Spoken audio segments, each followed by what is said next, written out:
আপনারা দেখেছেন ধানের ছড়া নিয়ে ষড়যন্ত্র করেছে কিছু লোকজন। সেই ষড়যন্ত্র করে একটা সঠিক লোকের কাছে ধানের ছড়া কুমিল্লা 6 দেওয়া হয় নাই। যে লোকটির নেতৃত্বে আমরা 17 বছর এই মাঠে ঘাম জড়িয়েছি, সেই লোকটিকে বঞ্চিত করে একজন রেডিমেড লোককে নমিনেশন দেওয়া হলো। আমি জানি কেন্দ্রীয় নেতৃবৃন্দ কিছু ষড়যন্ত্রে জড়িত ছিল, কিন্তু কেন ছিল তা জানি না। প্রিয় ভাইয়েরা, এই ষড়যন্ত্রের পিছনে ফ্যাসিস্টের যোগ সাজস থাকতে পারে। তার কারণ ফ্যাসিস্টের সাথে অতীতে তাদের মাখামাখি ছিল, তারা ফ্যাসিস্টের দূষণ ছিল, তাদের কাছে আজকে ধানের ছড়া।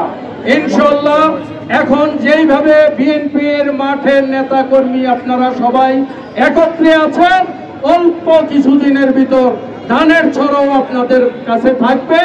আমরা দীর্ঘ 17 বছর হাজী আমিনুর রশিদ ইয়াসিন ভাই আমাদেরকে পিতৃ স্নেহের মতো ছায়া দিয়ে রেখেছেন।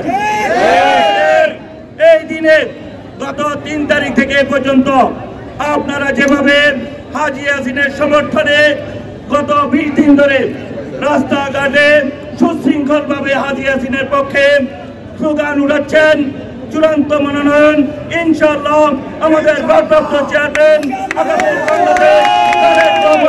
আমাদের প্রিয় নেতা হাজী আমিনুর রশিদ ইয়াসিন ভাইয়ের হাতে ধানের শীষ দিয়ে এই কুমিল্লা 6কে বিএনপির একমাত্র আসন হিসাবে ঘোষণা দিবেন। আজকে মত বিনিময় সভায় আমি সকলকে একটি কথাই বলবো, আপনারা সকলে অবগত আছেন আগামী দিনের রাষ্ট্রনায়ক দেশনায়ক তারেক রহমান আমাদের প্রিয় নেতা জননেতা জনাব হাজী আমিনুর রশিদ ইয়াসিন ভাইকে আশ্বস্ত করেছেন, তিনি তার চূড়ান্ত সিদ্ধান্ত যখনই ঘোষণা করবেন আমরা সেই চূড়ান্ত সিদ্ধান্ত পর্যন্ত সকলকে অপেক্ষা করতে হবে ধৈর্যের সহিত। আমরা হাজী রশিদ ইয়াসিন ভাইকে ভালোবাসি, ধানের শীষকে ভালোবাসি। ইনশাআল্লাহ দালালদের সকল সিন্ডিকেট থেকে ধানের শীষ আমাদের হাতেই থাকবে ইনশাআল্লাহ। কালো মেঘ জমেছিল, আজকে সাধারণ নেতা কর্মীদের আর্তনাদ, রাজপথে অবস্থান, ইনশাআল্লাহ ধীরে ধীরে আজকে বিজয়ের পথে আমরা এগিয়ে যাচ্ছি ইনশাআল্লাহ। আমাদের বিজয় সন্নিকটে। আমরা রাজপথে ছিলাম 17 বছর, ষড়যন্ত্রকারীদের বিরুদ্ধে আমরা আজকে 20 দিন রাজপথে। ইনশাআল্লাহ আগামী দিন সূর্য উদয় হবে।